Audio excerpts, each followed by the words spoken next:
seconds to go.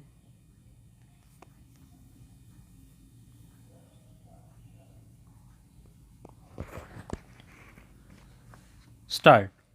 The section itself provides that the benefit is available only after it is proved that at the time of committing the act, the accused was laboring under such a defect of reason, from disease of the mind, as not to know the nature and quality of the act he was doing, or that even if he did not know it, it was either wrong or contrary to law, then this section must be applied. Stop.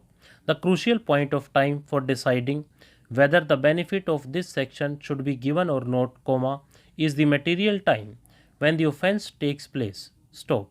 In coming to that conclusion, the relevant circumstances are to be taken into consideration, it would be dangerous to admit the defense of insanity upon arguments derived merely from the character of the crime. Stop. It is only unsoundness of mind which naturally impairs the cognitive faculties of the mind that can form a ground of exemption from criminal responsibility. Stop.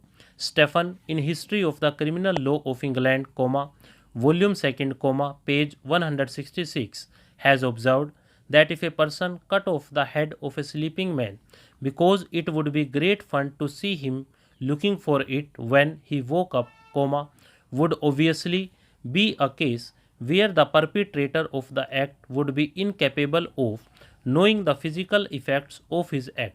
Stop. The law recognizes nothing but incapacity to realize the nature of the act and presumes that where a man's mind or his faculties of ratiocination are sufficiently dim to apprehend what he is doing, he must always be presumed to intend the consequence of the action he takes. Stop. Para. Burden of proving that case of accused comes within exceptions. Hyphen.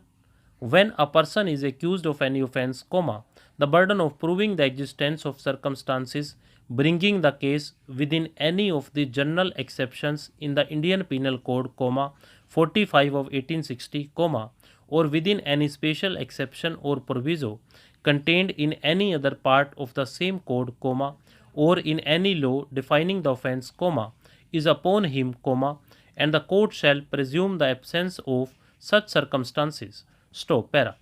The burden of proof does lie on the accused to prove to the satisfaction of the court that one is insane while doing the act prohibited by law. Stop.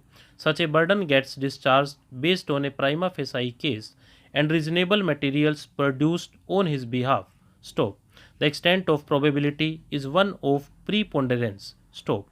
This is for the reason that a person of unsound mind is not expected to prove his insanity beyond a reasonable doubt. Stop. Secondly, it is the collective responsibility of the person concerned, the court and the prosecution to decipher the proof qua insanity by not treating it as adversarial.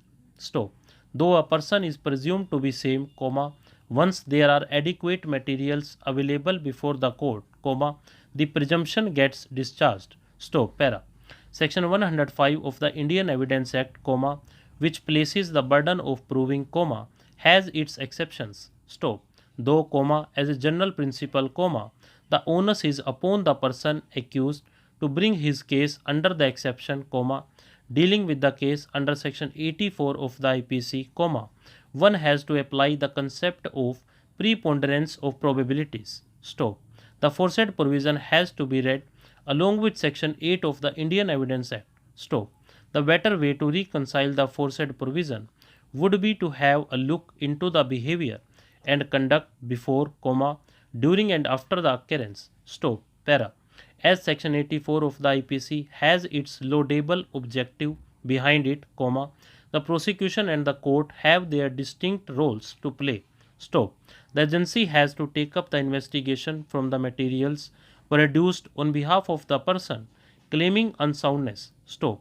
It has to satisfy itself that the case would not come within the purview of section 84 of the IPC. Stop.